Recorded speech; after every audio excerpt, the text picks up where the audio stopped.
Mentioned President Biden. It looks like the candidate in 2024. When you were named speaker, a lot of people said, "Oh, Trump ally, big Trump guy, big Trump ally." But you, as far as I know, you have not endorsed the former president yet for 2024. And this is everybody's watching this show right now. If you're going to do that, this would be a great time to do it, Mr. Speaker. You ready? I have done it. Yeah, I have. I have endorsed him wholeheartedly.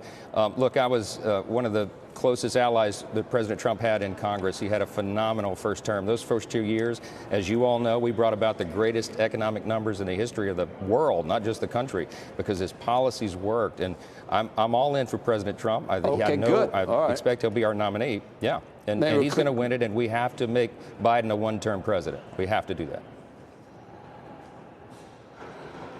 Speaker, I have so many questions, but coming off of the back of that, just speak to it, because I think that there's a lot of Americans who look at the former president as fundamentally divisive to the country. They look at January 6th and the like, and they think to themselves, even if you like the policies that came about, what it ultimately did to the country, questions about democracy. There was a story over the weekend in the New York Times talking about how he planned to approach immigration. I know there's a lot of folks who want to be harder on immigration, no question, but some real questions about how he thinks about that.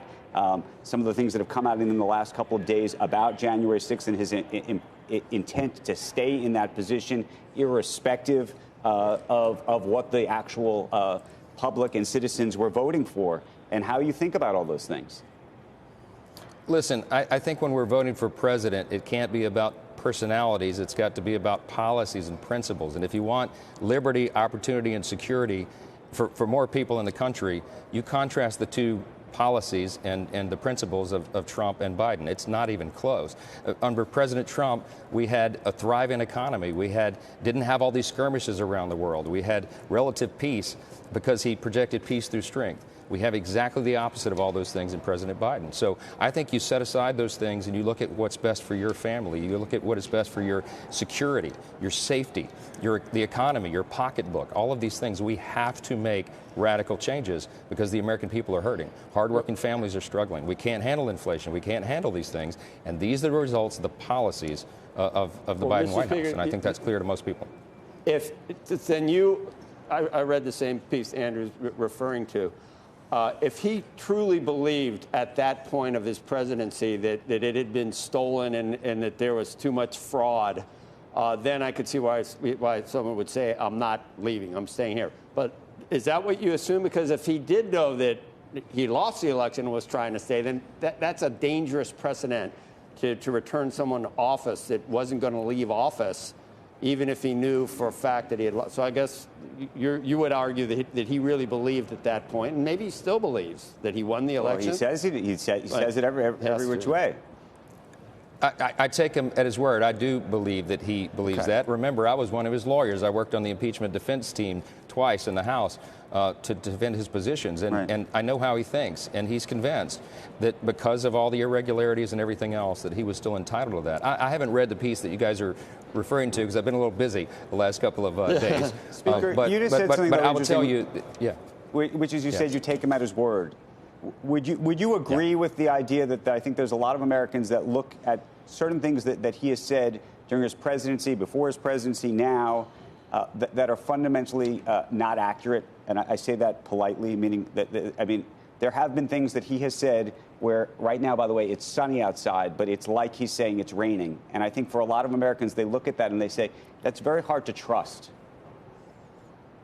Well, listen, there are a lot of people in Washington who say things that are not accurate all the time. Everybody does. We're all human. But I'll say this about President Trump with regard to the election and what he believes about that. That is deep in his heart. I mean, I've talked to him personally about it. Many of us have. And over the years, you've heard him say repeatedly over and over the same refrain that he just felt like he was cheated in that election. And I think that's a core conviction of his. And when I say we should take him at his word on that, he believes it.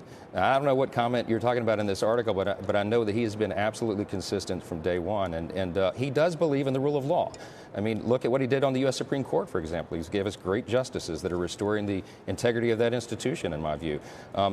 We had, of course, many judges throughout the system that he appointed, and that's the longest-lasting legacy of any Speaker, president. You're talking about the rule so of law. he has a good record on and that. You're talking about the rule of law, and he's now been indicted, on 40 different charges.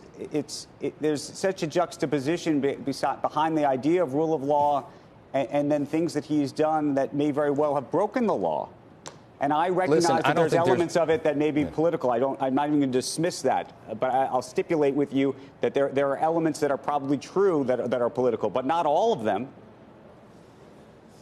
Listen, I think this is motivated by political prosecutions, and we call it lawfare. That's what it is. It's just another way to go after a candidate. And what's happened to President Trump is unprecedented, unprecedented. And every time a new indictment drops, it follows after some favorable thing that he gets in the poll or in the election or whatever. I mean, everybody can see this with their own two eyes, and I think the American people can evaluate that for what it is. You have these district attorneys, and you have, the FBI and the DOJ that have been weaponized against their political enemies. I came off of the House Judiciary Committee. I served there.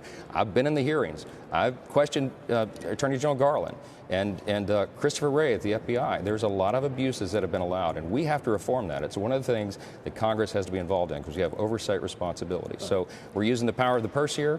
We're using our oversight responsibility.